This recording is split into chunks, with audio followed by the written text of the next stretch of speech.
So basically, what is your Salesforce CPQ? So Salesforce CPQ, it is a tool that helps salespeople to create accurate quotes. So the thing to understand here is this is for meant for the salespeople, and what it do is it creates quotes. So quotes is a important word in here for us, right?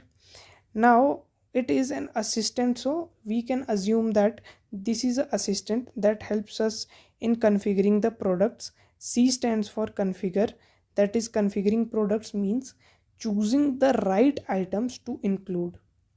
Okay, setting up the prices correctly, so the P here stands for price, and Q stands for creating a neat and professional document.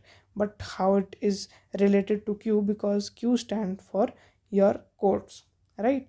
So this word in here, quote, is nothing just a neat and clean professional document. Let's understand this via one example.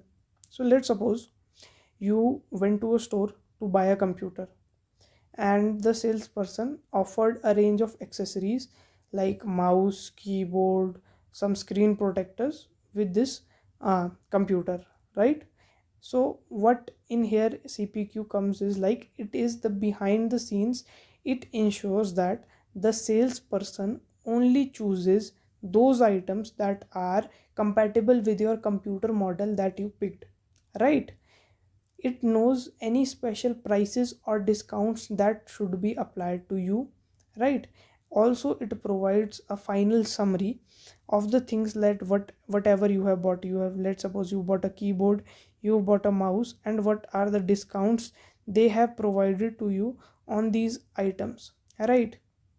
So what how it helps is it suggests the right items means the compatible items. What if you wanted to buy a computer and you bought a computer, but with that computer you bought a mouse which is not compatible, or a keyboard that is not compatible, right? So that is not the correct way, right? So that's why Salesforce CPQ comes in here for help, right? So I hope this we understood.